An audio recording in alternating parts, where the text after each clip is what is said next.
Hey guys, it's Laura, your favorite insurance agent, and in this video we're going to discuss 5 different life insurance policies that are available. So let's get started. The first life insurance policy that we're going to discuss is a whole life policy or a universal. So both of these policies would last for the remainder of your life, and both of them offer a cash value component that allows you to borrow money as a living benefit. The only difference is the flexibility of payments. With a universal policy, you can pay with the cash that's available to keep the policy active. The whole life policy does not have this option. If you had to choose between the two, I would recommend the universal policy. The next policy type is called a term policy. Most insurance companies offer 10, 20, or 30-year terms. These can also be known as mortgage protection, and they are very affordable because they don't last your whole life and they don't have that cash value component as the whole life or the universal policy. I don't really like to recommend this policy because at the end of the 10, 20, or 30 years, you no longer have coverage, and now you're 10, 20, or 30 years older. So if you try to get more coverage now, it's probably going to cost you way more than it would have if you would have just gotten a whole or universal policy. One of my favorite life insurance policies to recommend is called Return on Premium.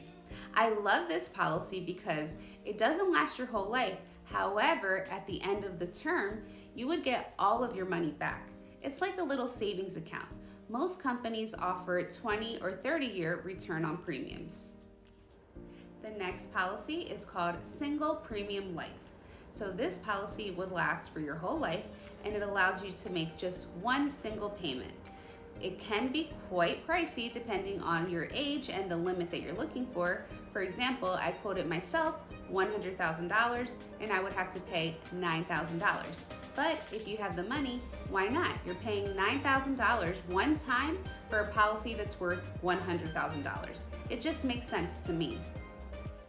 Many companies are now offering policies for people with extensive medical history. So normally, if you were to have cancer, for example, you wouldn't qualify for a life insurance policy.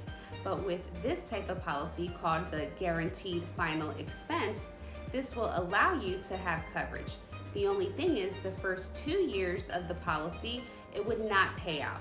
So if something were to happen in those first 2 years, you would just get all of your money back. After the 2 years, the policy would pay either $10,000 or $15,000 depending on the company, and it goes towards your funeral expenses. I recommend getting life insurance policy for your children as well. You want to start with a low limit like $25,000, and as they age and their expenses increase, then you can add more coverage. You don't want to start with a high limit, especially if you don't have a policy on yourself, because you don't want to raise any red flags. Everyone's life insurance premium will be different based on your age, your limit, the policy type, and your medical history. It is recommended that you get life insurance when you're young and healthy because as you age, your premium will increase. You want to make sure that when you're purchasing life insurance through a company that you're looking at their financial strength. A lot of times companies will provide insurance until they can no longer provide it. So then they'll sell it to another company, which then sells it to another company. And by the time you need your life insurance, you don't know who has it. So do your due diligence, find out the financial strength and the reputation of the company that you're purchasing from. We touched on a few of the more favorable life policies that I love to recommend, but there are many others out there. You just have to do some research. If you have any questions or concerns, don't hesitate to reach out to me. I'll be more than happy to assist. And as always, thank you for listening, and I'll see you next time.